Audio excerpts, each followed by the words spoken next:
Boa noite, a graça e a paz de nosso Senhor Jesus Cristo, bem-vindos, muito bom tê-los aqui participando, já prontos para receber a palavra do estudo desta noite. Me alegra tê-los mais uma vez, é muito bom estarmos juntos, desta vez com a parte 8, a minúscula parte 8 de 1 Tessalonicenses, no capítulo 4, fechamento do trecho que estivemos considerando semana passada, agora versículos 9 a 12, é o fechamento do trecho, antes de chegarmos ao próximo assunto no qual vamos nos ocupar um longo tempo, que é sobre a segunda vinda de Cristo. Saber que vocês estão assiduamente participando e hoje, quase que eu me sinto movido a pedir desculpa pelo fato de que você está separando um tempo para ficar tão pouco tempo diante desta tela, acompanhando a ministração de hoje, mas há uma explicação para isso bem clara. Eu não poderia entrar neste assunto de hoje junto ao assunto da semana passada, porque há um diferencial bem acentuado. Você que participou da parte 7 viu quanto ela é intensa, e também não poderia desprezá-la, esse trecho aqui mais curtinho, antes de entrarmos, porque ele introduz o nosso assunto já da próxima parte, a parte 9. De maneira que é curto no trecho da Bíblia e é curto na nossa exposição, mas indispensável, e por isso precisava de um tempo, que nos detivéssemos um tempo específico sobre ele. Por isso convido você a abrir aí a sua Bíblia em 1 Tessalonicenses, capítulo 4, versículos 9 a 12, é onde fecharemos esta parte aí. Vocês viram que semana passada nós dissemos onde, de acordo com o sentido do texto, com a distribuição textual feita por Paulo, o capítulo 4 deveria começar. Eu gosto e quero afirmar a você que a gente pode tranquilamente ver aí umas divisões maiores do que aquelas que foram feitas pela boa vontade do grande divisor destes textos no século XIII, passados então tantos séculos já, porque erros foram cometidos que nunca mais puderam ser corrigidos. Mas, no meu entender, o capítulo 5 começa em 4:13. O capítulo 4, o assunto do capítulo 4, o assunto que ele vem tratando até o capítulo 4, encerra no versículo 12. O capítulo 4 encerra hoje, no versículo 12. Isso não quer dizer que você tenha que mudar alguma coisa aí, hipótese alguma, não tem nada a ver. Estou esclarecendo os pontos a respeito da argumentação, a abordagem do assunto, de maneira que o assunto da vinda do Senhor, que vai dominar agora o restante da carta. Por que eu chamo de restante? Porque começa na parte 9, no versículo 13 do capítulo 4, e vai até o fim da carta. Então, é um tema totalmente em separado, e era aqui que a divisão deveria começar, em 4:13. Então vamos fechar o nosso argumento nessa leitura de 4, de 9 a 12. E você me acompanhe, por favor. Quanto ao amor fraternal, não precisamos escrever-lhes, pois vocês mesmos já foram ensinados por Deus a se amarem uns aos outros. E de fato, vocês amam todos os irmãos em toda a Macedônia.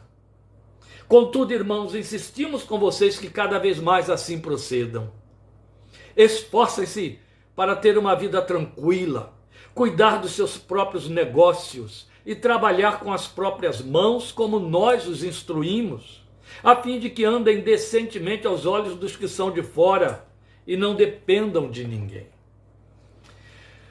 Quando a gente entra nesse trecho finalzinho aí que acabamos de ler, mesmo numa leitura batida que você faça da carta ou do capítulo 4, ou do capítulo 3, entrando aí para dentro do capítulo 4, você vai perceber que a argumentação que começa no versículo 9, ela parece destoar um pouco de tudo que ele vinha dizendo antes.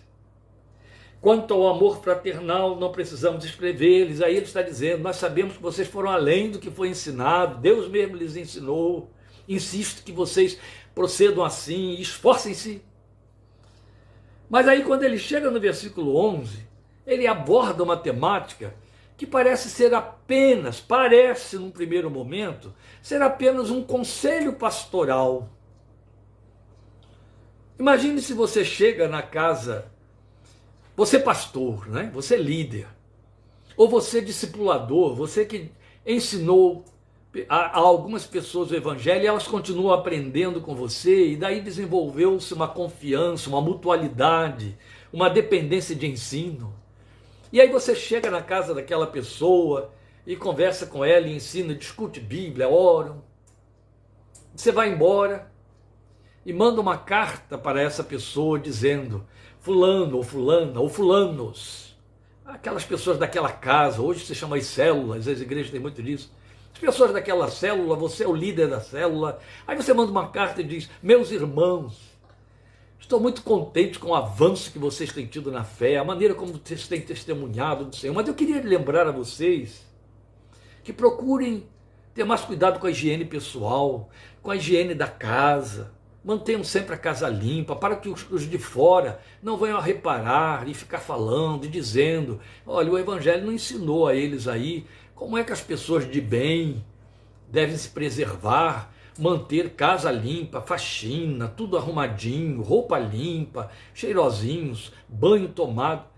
No mínimo, quem recebesse a carta se sentiria profundamente ofendido.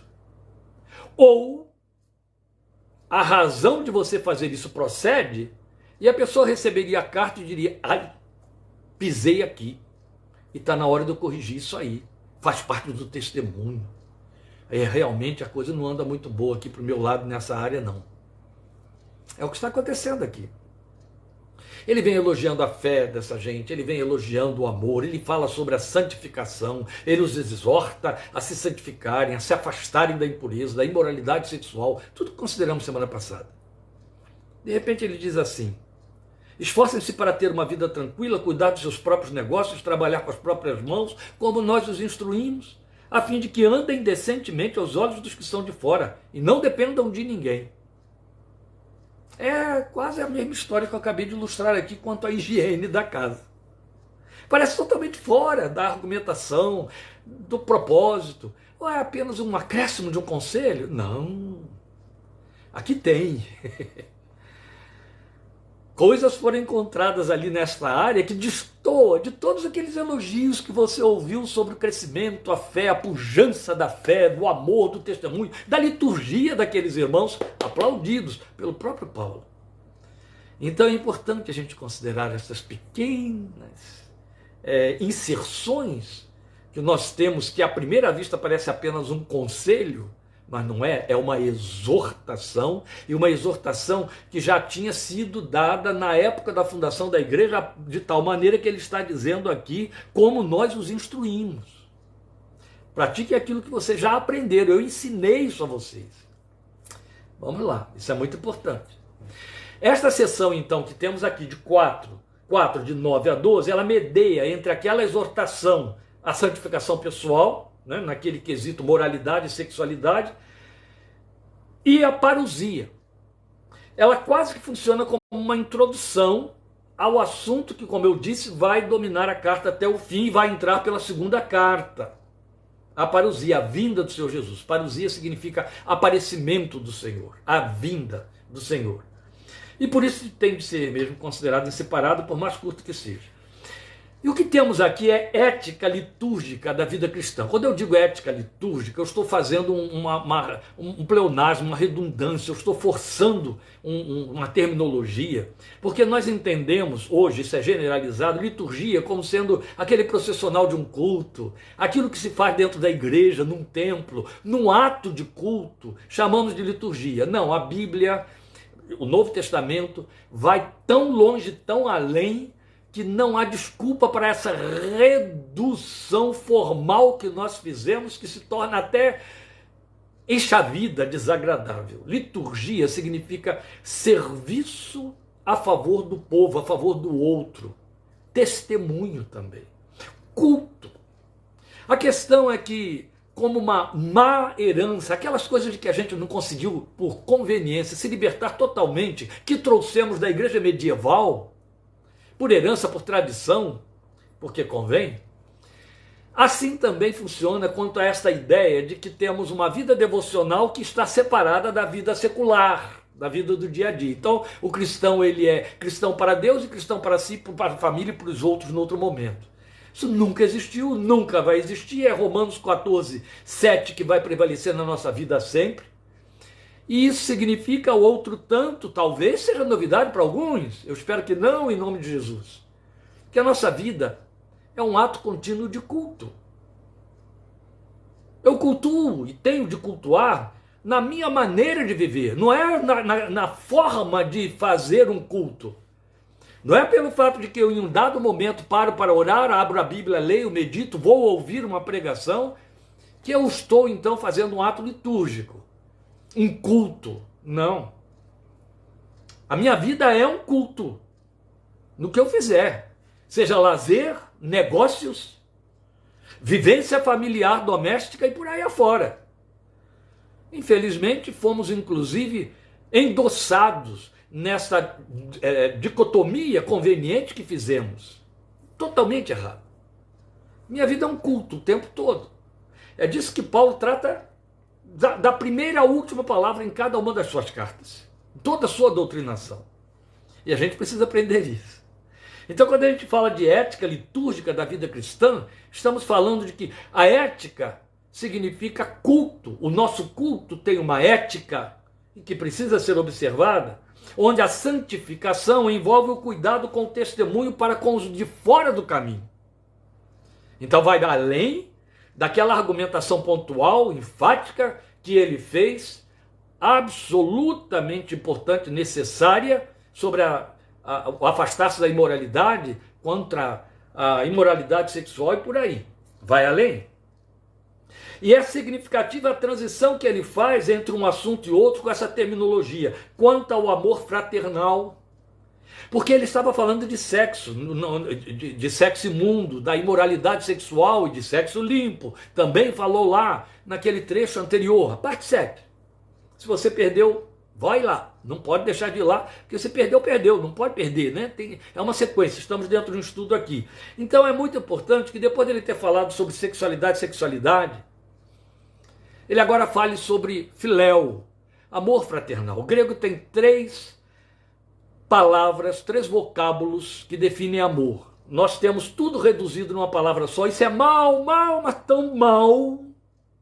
Porque as pessoas no mundo em geral, e é quando eu digo as pessoas no mundo em geral, me dá uns arrepios quando eu penso que está na boca de todos os crentes e líderes, entendem que ato sexual é amor, fazer amor. Hoje traduz-se o ato sexual como sendo fazer amor, porque não temos outra palavra. Mas a Bíblia tem, o Novo Testamento tem. Quando o Novo Testamento quer falar da expressão de carícia, de intercurso sexual, ela usa a palavra eros. Daí erótico, que são os derivativos que trouxemos como estrangeirismo para dentro do nosso português. Mas quando ela quer falar de um amor entre 2 pessoas que não são marido e mulher, não vão fazer sexo, são pessoas que se amam, que se gostam, são amigos, ela usa a palavra filéu, o verbo filéu, amor entre irmãos, amor entre amigos, amizade, que é a redução que a gente faz muito apequenada do significado desta palavra, que é muito abundante no Novo Testamento. Quando a Bíblia quer falar desse amor de mutualidade, ela fala de amor fraternal, amor entre irmãos, filéu. E quando ela quer falar do amor que Deus põe em nossos corações e que gera o filéu e alimenta o filéu, o amor que é sacrificial, o amor perdoador, o amor que não busca nada de volta, o filéu quer uma troca, necessita de uma troca. Mas o HP, que é a terceira palavra que se refere ao amor que Deus tem por nós e que nós temos por Ele, e é o amor que, como eu disse, não trabalha com troca, é o amor sacrificial, e ele inspira o amor filéu. Aí ela vai usar essa palavra que aponta esse amor como divino e daí eterno. É a linguagem que superabunda em 1 Coríntios capítulo 13, aquele capítulo belíssimo, tantas vezes lido e falado em cerimônias de casamento, né? 1 Coríntios 13. HP. O amor eterno, o amor de Deus em nossos corações. Aqui Paulo está falando do filéu. Ele está falando de amor entre irmãos, Filadelfos, daí a palavra Filadélfia, que fica como emblema na frente de várias igrejas. Quantas vezes você encontra igrejas com esse título? Igreja tal Filadélfia, Igreja Filadélfia tal, né? Mantém o nome histórico e acrescenta Filadélfia. Acho que é uma tremenda ousadia, porque estão divulgando, propagando algo que tem que ser verdadeiro lá dentro. Os irmãos que aqui dentro estão se amam mutuamente. Adelfos, Filadélfia, amor aos irmãos. Delfos quer dizer útero. A palavra irmão é adelfos, o que pertence ao mesmo útero, que saiu do mesmo útero. Bonito, né? Filadelfos, eu amo aquele que saiu do mesmo útero que eu. Filadelfos, Filadelfos, Filadélfia. É desse amor que Paulo está falando. Saímos do mesmo útero, o Espírito que nos regenerou e nos fez nascer de novo. Daí gerou-se essa palavra que é tão nossa conhecida. Mas é muito interessante ele dizer que neste assunto, o amor aos irmãos, o amor fraterno, segundo ele, os tessalonicenses já haviam sido eles mesmos ensinados por Deus. Volte aí o versículo 9. Quanto ao amor fraternal, quanto ao amor entre irmãos, quanto ao Filadelfos, é isso que ele estaria dizendo originalmente, não precisamos escrever-lhes, pois vocês mesmos já foram ensinados por Deus a se amarem uns aos outros. Como é isso aqui? O tempo todo ele estava dizendo assim, vocês lembram disso? Eu já falei sobre isso com vocês, eu já ensinei isso a vocês. Sobre este assunto já tratamos, já ensinei, como eu havia ensinado a vocês, como vocês já foram instruídos por mim. Lembram? Ele usou essa expressão muitas vezes, volta ela aqui mesmo no próprio capítulo 4, mas agora a coisa mudou. Ele está dizendo que quanto ao amor fraternal, eles mesmos foram ensinados por Deus a se amarem uns aos outros. Pois vocês mesmos já foram ensinados por Deus a se amarem uns aos outros. Como que pode ser isso? Ele está querendo dizer que Deus me usou para ensinar vocês a se amarem uns aos outros? Volte ao capítulo 1, eu não vou voltar. Eu só quero que você faça isso depois. Lembre-se, ele estava elogiando aquilo que Timóteo lhe trouxe como relato do que viu, que o amor que aqueles irmãos tinham e a fé que produzia esse amor tinha um testemunho tal e era de tal grandeza que ultrapassou as fronteiras de Tessalônica e da própria Macedônia e foi até a Acaia e na Ásia. Todo mundo falava do amor dessa gente. Então é muito pertinente Paulo falar que ele nem necessita dizer mais nada a respeito desse amor para eles, porque eles próprios foram ensinados por Deus. De onde Paulo tirou isso? Ele tirou isso de um lugar muito especial, que você vai conhecer quando ler as outras cartas dele, Romanos capítulo 5. Paulo diz em Romanos capítulo 5 que o amor de Deus foi derramado em nossos corações pelo seu Espírito que nos foi dado. Ele não está dizendo aqui que eles avancem nisso, que eles insistam nisso. Ora, o que isso ensina basicamente para nós? Que todo cristão recebeu uma boa dose, um bom banho de amor, capacidade de amar por conta do Espírito que está dentro deles, porque essa é uma função do Espírito Santo, inerente a ele. É compromisso dele, derramar amor de Deus em nossos corações. Não é amor por Deus, é o amor de Deus, o amor que Deus é em nossos corações, que nos habilita a amar. Amor é espiritual, amor não é sentimento, como cantam os nossos seresteiros e os nossos sertanejos. Amor não é sentimento. Amor é vida, é uma realidade, uma vida em ação, é uma vida ativa. E aí, ele está dizendo que Deus nos potencializa. Foi isso que ele disse lá em Romanos capítulo 5, versículo 5, que Deus derramou o amor dele em nossos corações pelo seu Espírito. O Espírito fez isso. Ora, o que ele está dizendo é que os tessalonicenses, que tanto quanto qualquer outro cristão, em qualquer época, em qualquer lugar, receberam esse derramar de amor pelo Espírito em seus corações, puseram isso em prática.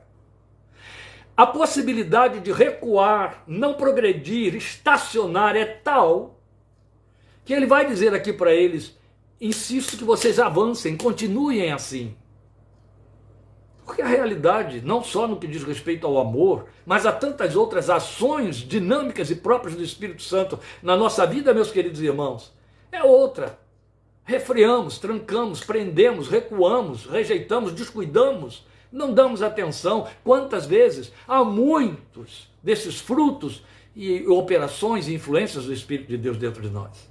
A ponto dele escrevendo aos Efésios dizer, não apague, não entristeçam o Espírito. E escrevendo aqui aos Tessalonicenses vai dizer lá na frente, não apaguem o Espírito. Não apaguem. Esse amor pode ser apagado, não posto em prática. E aí se atrofiar.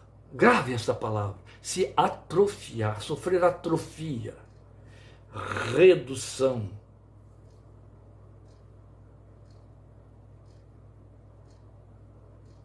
O Espírito de Deus derrama amor em nossos corações.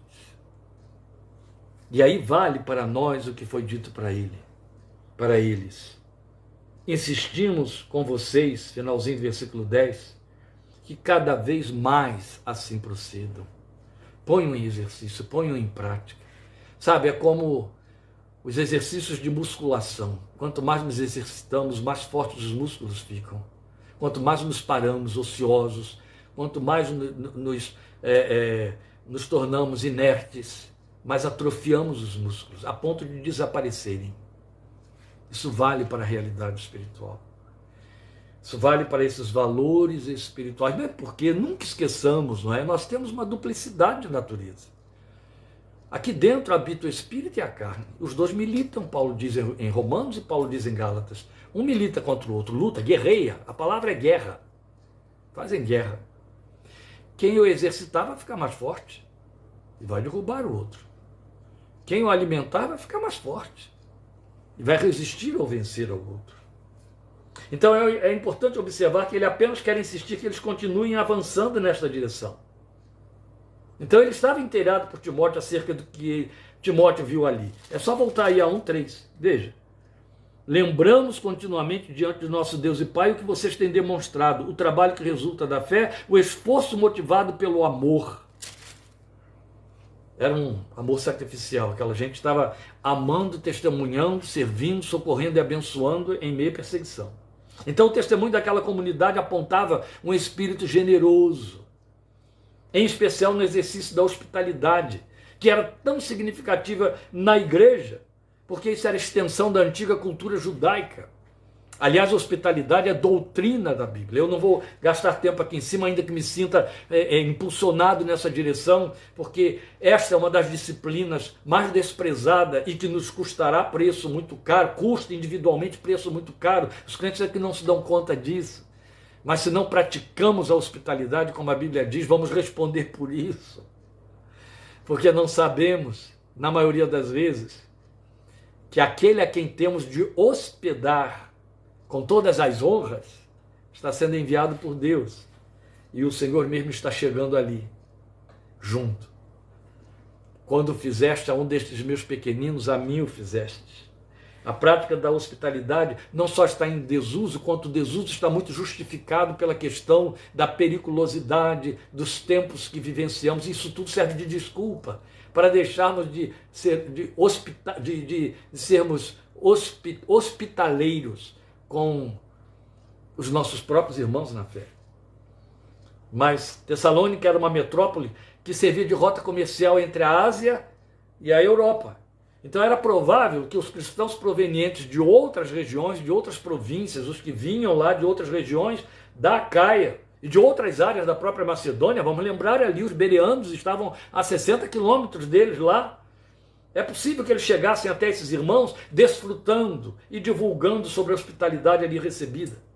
Então, em outras palavras, os tessalonicenses se comportavam com consciência de serem família espiritual. Isso se chama temor de Deus, sensibilidade espiritual, família espiritual. O autor de Hebreus diz, alguns sem saberem hospedaram anjos. Isto é sério. Mas é relevante, é com que vamos encerrar as argumentações de hoje, eu disse que seria bem curto, é relevante considerar os argumentos dos versículos 11 e 12, que, como eu já disse, parecem destoar do sentido do testemunho librado que os irmãos apresentam. Eu já dei uma introdução a isso aí, vou voltar à leitura e então bater nesse ponto. Esforcem-se para ter uma vida tranquila, cuidar dos seus próprios negócios, trabalhar com as próprias mãos como nós os instruímos. a fim de que andem decentemente aos olhos dos que são de fora e não dependam de ninguém. O que está acontecendo aqui? Que assunto é este? Lembrem, Timóteo volta com um relato. Foi lá para isso, para observar e dizer a Paulo, tudo vai bem, vai mal, o que falta. Mostrou a Paulo aquilo em que eles estavam fracos, claudicantes, daí aquela exortação toda sobre sexualidade, a moralidade espiritual, santificação pessoal. E trouxe este outro assunto. Qual era o outro assunto? Era tão grave o que estava acontecendo entre aqueles nobilíssimos irmãos, que ele vai pontuar isso aqui, como você acabou de ler, nos versículos 11 e 12 do capítulo 4, vai voltar a carga no capítulo 5, versículo 14, e vai ocupar um bom tempo na segunda carta, capítulo 3, versículos 6 a 12. Eu vou lê-los. 5,14, ele diz assim: exortamos vocês, irmãos, a que advirtam os ociosos. Advirtam os ociosos. Sua versão põe assim, insubordinados. E aí fica muito fraco o termo. Não passa a ideia do problema real que estava acontecendo.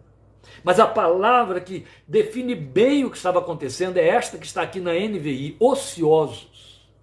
Exortamos vocês, irmãos, a que advirtam os ociosos, confortem os desanimados, auxiliem os fracos, sejam pacientes para com todos. Por que ociosos? Volte a 4:11. Esforce-se para ter uma vida tranquila, cuidar dos seus próprios negócios e trabalhar com as próprias mãos como os instruímos, para que andem decentemente aos olhos dos que são de fora e não dependam de ninguém. Ociosos e não dependam de ninguém. Ociosos, trabalhem com as próprias mãos para não dependerem de ninguém. E agora vai para a segunda carta, por favor, capítulo 3, e me acompanhe a leitura longa dos versículos 6 a 12. Olha o tamanho da exortação. E a partir de agora, irmãos meus, nós vamos estar estudando, continuando a primeira carta e misturando com a segunda. A partir do próximo estudo, já não será mais 1 Tessalonicenses parte 9, será 1 Tessalonicenses e 2 Tessalonicenses parte 9. Porque os assuntos agora voltam à carga e são os mesmos já tratados na primeira carta e agora mais detalhados. Então nós temos que misturá-los, temos que trabalhar com a segunda carta. Pontuaremos alguma coisa que ficou relevante e particular à segunda carta, e é bem pouca. Então os argumentos são os da primeira carta e nós os misturaremos, estudaremos as duas cartas juntas. Indo aí na leitura então da segunda carta, capítulo 3, versículos 6 a 12. Irmãos, em nome do nosso Senhor Jesus Cristo, nós lhes ordenamos, é uma segunda carta, e agora ele levantou o tom. Ele agora fala em nome de Jesus e ordenamos. Antes estava dizendo exortamos, pedimos, insistimos. Agora é ordenamos que se afastem de todo irmão que vive ociosamente. Olha o assunto aqui de novo. E não conforme a tradição que vocês receberam de nós.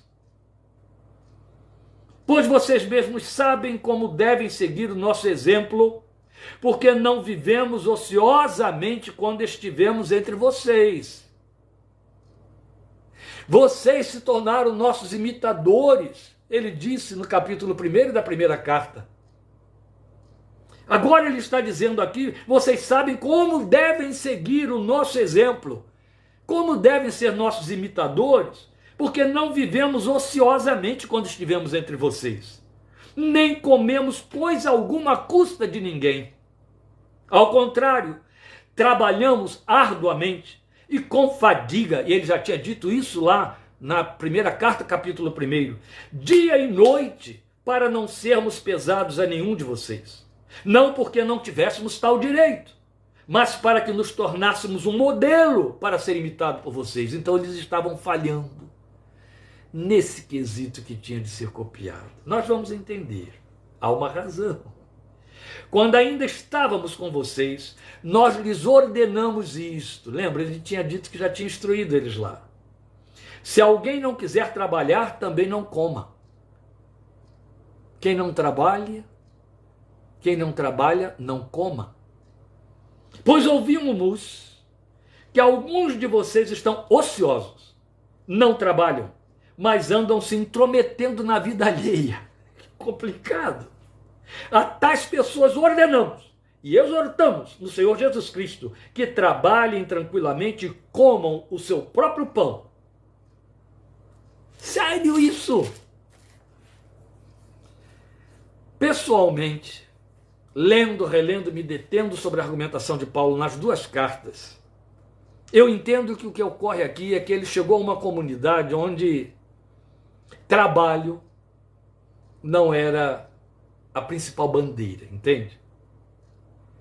E ao se envolver com aqueles cristãos, novos cristãos, aqueles judeus e aqueles gentios, mas todos tessalonicenses, que se convertem, ele descobre que ele está em meio a uma comunidade que tem como característica a ociosidade. Eu penso isso porque a minha experiência pastoral já me mostrou que algumas culturas têm uma característica que ninguém consegue quebrar, introduzir coisa diferente ali dentro. Por exemplo, uma delas é a ausência de hospitalidade, não ser hospitaleiro. Há comunidades que, por questões de herança cultural, herança europeia ou coisa semelhante ou pior, são fechadas para a hospitalidade. Então, uma doutrina que ali não prevalece nesses lugares é a hospitalidade. Eu sei de determinados grupos asiáticos onde a palavra hospedar é totalmente inexistente até para parentes. Imagine você entrar com doutrina de hospitalidade cristã num país desse. Então é possível que Paulo tenha chegado ali e encontrado como característica daquele povo ociosidade. Aqui no Brasil nós temos um estado a respeito do qual os nativos do estado dizem: neste estado nós estamos de férias o ano inteiro. Sério, né? E é possível que Paulo tenha convivido com esse tipo de coisa. Então o que ele fez quando ele se viu no meio dessa gente ociosa ou amante do ócio?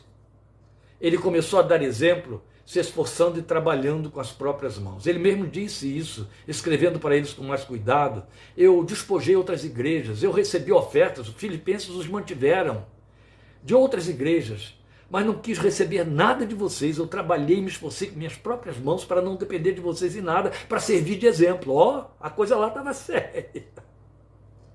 E parece que eles não aprenderam. A cultura era mais forte, cultura que resiste ao poder do evangelho. Eu conheço isso, gente. Como pastor eu conheço isso. Não vou entrar em detalhes, não interessa entrar. Mas cultura que resiste ao poder do evangelho, ela é mais forte. Não que o evangelho seja fraco, é a resistência humana, como o autor de Hebreus escrevendo e falando a respeito de alguns judeus, ele disse: vocês resistem ao Espírito Santo, como os pais de vocês também resistiram. Isso existe, isso acontece também a nível de cultura doméstica, cultura familiar, a nível de indivíduo. Há certas pessoas que são viciadas no seu próprio temperamento.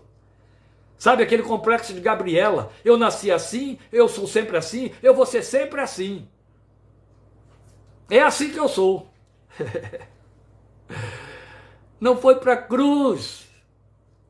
O trono ainda é o eu. Paulo encontrou essa gente resistindo a este exemplo que ele procurou dar com sua própria vida, e com sacrifício esse homem trabalhou, se esforçando com suas próprias mãos para servir de exemplo, para que eles deixassem o ócio. E eu disse a vocês que essa argumentação do capítulo 4, de 9 a 12, introduz um novo assunto, que era o segundo ponto doutrinário fundamental e de alta significação na carta, motivação, a ponto de eu dizer que para mim o capítulo 5 começa aqui, a partir do versículo 13. Que é a segunda vinda de Cristo. Por que eu estou dizendo que este pequeno trecho de 9 a 12 do capítulo 4 introduz este outro assunto? Entra para introduzir. Fica mais claro na segunda carta, mas aqui já é o suficiente para você entender. O que estava acontecendo entre os tessalonicenses é que, para favorecer essa cultura do ócio que era muito forte no meio deles, eles criaram ou permitiram ou receberam instruções distorcidas a respeito da vinda do Senhor, E alguns começaram a dizer que não deveriam mais trabalhar, não precisavam mais trabalhar. Os historiadores comentam que eles então viviam perambulando de casa em casa, então se intrometendo na vida alheia, para comer o pão do outro, porque não faziam mais nenhum projeto, não tocavam o que tinham, não avançavam nada como uma desculpa. Mas Jesus já está voltando. Jesus vem agora. De que adianta eu começar uma coisa nova? Você está pensando que isso é algo totalmente distante de nós, uma irrealidade? Pode até estar muito irreal atualmente, pelo fato de que a doutrina, o assunto, segundo a vinda de Cristo, está totalmente esvaziada da igreja. A fé da grande maioria dos que estão perambulando pela igreja e chegando agora não alcança este ensino, porque ele não está existindo. Ninguém trabalha com isso mais. E isso é grave demais, não só por ser a fundamental esperança da nossa confissão, mas pelo fato de que está postulado, está apontado pelos examinadores, historiadores, estudiosos da palavra de Deus, que para cada vez que a Bíblia fala da primeira vinda do Filho de Deus, ela fala 8 vezes sobre a segunda vinda. Cristo meu, misericórdia. Se a Bíblia que eu leio fala 8 vezes, dedica 8 vezes mais tempo para falar da segunda vinda do meu Senhor do que da primeira, o que nós estamos fazendo com essa doutrina? Segundo os historiadores, para cada um versículo da Bíblia que fala sobre a primeira vinda de Cristo, há 13 outros mais falando sobre a segunda vinda. Isso é muito sério. Isso estabelece uma relação de proporcionalidade que arrasa conosco.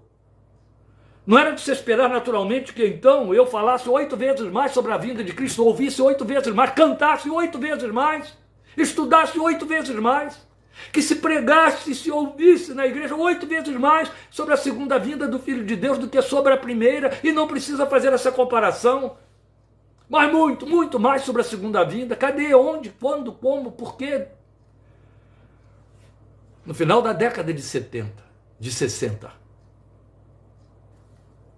no auge do movimento de despertamento espiritual, e David Martin Lloyd Jones, ele costumava dizer, que os grandes avivamentos, que o derramar do Espírito historicamente registrados na história da igreja, sempre avivou em primeira mão 2 assuntos fundamentais para a fé cristã: santificação pessoal, olha Paulo aqui em 1 Tessalonicenses, e a segunda vinda de Cristo, a esperança da segunda vinda de Cristo, alvoroçando o coração do crente quanto a se separar do mundo e do mal, e quanto a se preparar para a vinda de Cristo, desejar a sua vinda, amar a sua vinda. Foi baseada nessa expectativa que se criaram as liturgias de vigílias de oração. Você sabia que a prática da vigília de oração, observada até hoje por algumas igrejas, tinha como origem expectativa da vinda de Cristo? Quando entramos na década de 80, isso já estava apagado. Eu conheço crentes que nasceram na década de 90, que vão atravessando a igreja estas últimas décadas até agora, que não ouviram ainda nenhuma vez. E a pior de todas as informações é que eu vou lhe dar agora. Há 2 principais razões por que não se fala sobre a vinda de Cristo na igreja. A primeira é porque ela é densamente espiritual, vai na contramão de nossas aspirações e anseios materiais que nos levam para as reuniões de oração, para ouvir Bíblia, para ler alguma coisa e pregações que queremos que nos tragam consolo, conforto, quanto às nossas expectativas temporais. Esta é a primeira razão. A segunda razão é que, por conta disso mesmo, por conta da ausência deste ensino, há uma ignorância espessa, muito grossa, muito cheia de distorções que os próprios tessalonicenses já estavam vivenciando nos seus dias a respeito deste assunto. Como se não bastasse o vazio, o ensino totalmente distorcido entrou e confundiu e criou uma teologia tão desprovida de embasamento bíblico procedente quanto o poder de invencionice dos que pegaram carona nela. Não me cabe cuidar disso. Mas eu quero dizer aos irmãos que o que estava acontecendo com aqueles irmãos chegou a acontecer, e eu convivi com isso, com alguns crentes. Eu me lembro de um parente meu que alguns anos depois da minha experiência cristã, eu já dentro do evangelho, ele se converteu. É crente até hoje, muito crente.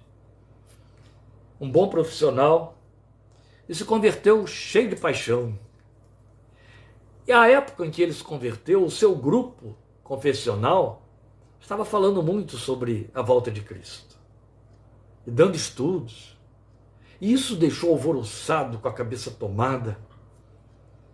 E um certo dia, eu estava conversando com ele me disse, agora vê, fulana, se referindo à sua esposa, fulana e Beltrano estão insistindo comigo que eu vá fazer especialização nesta área para me tornar um profissional melhor. Para quê? Jesus já vai voltar.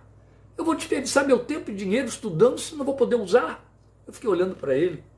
Eu falei, por que você pode ter tanta certeza de que Jesus vai voltar durante ou logo após a sua especialização e você não pode ir melhor preparado para a presença de Jesus? Dentro dos recursos temporais que ele te deu e da inteligência com que ele te capacitou? Não sei nem se vai dar tempo de terminar de fazer o curso. Entende? Era assim que estava a cabeça dele, era assim que estava a cabeça dos Tessalonicenses, e não no caso dele, mas no caso dos Tessalonicenses, havia uma conveniência por detrás. Para que eu vou trabalhar? Por que eu vou empreender alguma coisa, começar algo novo, se Jesus já está voltando? Paulo ataca isso frontalmente, e ataca também as distorções que estavam acontecendo, escrevendo o que vamos ler a partir do versículo 13, na próxima parte 9, que já é para mim o capítulo 5, e que vai até o fechamento da primeira carta, e estaremos também junto, como já disse, trabalhando com a segunda carta. Vamos falar sobre a parousia, a vinda de Jesus. Quero deixar claro aqui para evitar falsas expectativas. Não vou pregar escatologia. Você não vai me ver abrir a Bíblia para falar de Daniel e Apocalipse. Isso é outro estudo, é outra área.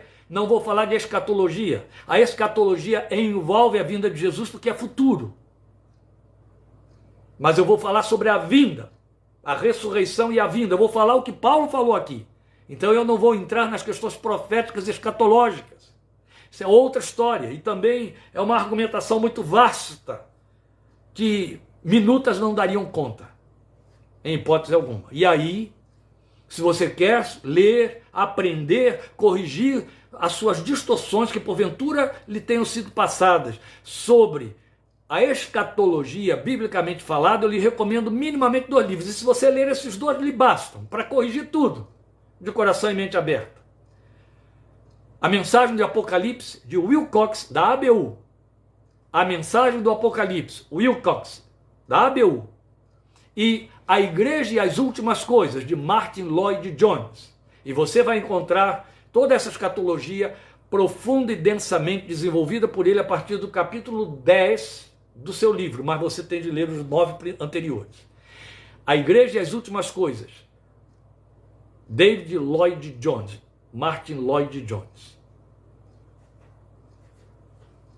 Esses 2 livros bastam para você aprender escatologia inerente e irrefutavelmente bíblica e corrigir todas as distorções que lhe foram ensinadas. Eu não vou falar sobre escatologia. Já gastei com a igreja 32 semanas fazendo isso. Foi um longo tempo. Quem aproveitou, aproveitou. Está em fitas. Não é por isso. É que o meu propósito aqui é a carta aos Tessalonicenses. E na carta aos Tessalonicenses, Paulo não trabalha com escatologia, ainda que a gente tenha que pegar alguns pontos para elucidar. O assunto é a segunda vinda.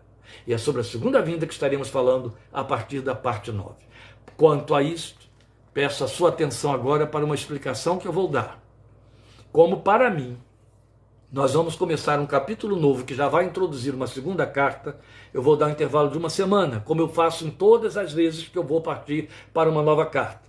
Então, quinta-feira que vem não teremos a nossa minuta. Vai ficar para o último dia de novembro, que é a quinta-feira, dia 30. A próxima é 23. Só dia 30 nós estaremos voltando com 1º e 2º aos Tessalonicenses, parte 9. E aí vamos dar um intervalo desta semana. Enquanto isso, valendo. É muito importante. Então você já sabe que a parte 9 de 1 Tessalonicenses, ela vai ter muitas divisões aí. o Fernando ou a Rosinha, ou os dois, estão nos lembrando que dia 30 de novembro é o Dia de Ações de Graças, celebrado especialmente nos Estados Unidos. E aí nós estaremos dando graças, Maranata, pela volta do Senhor. Dia 30 de novembro, espero encontrar você lá. Mas domingo, em nome do Senhor Jesus, estaremos aqui com nossa live 17h30 falando sobre imagem e semelhança. Divulgue, esteja atento, participe. 17h30 do próximo domingo, imagem e semelhança. Teremos culto presencial aqui no sábado. Eles estão dizendo que é dia 23 que é o Dia de Ações de Graça. Não, então estaremos juntos dia 30, não 23, certo? Semana que vem, 23, não teremos minuta. Dia 30. Domingo que vem, 17h30, imagem e semelhança. Amém?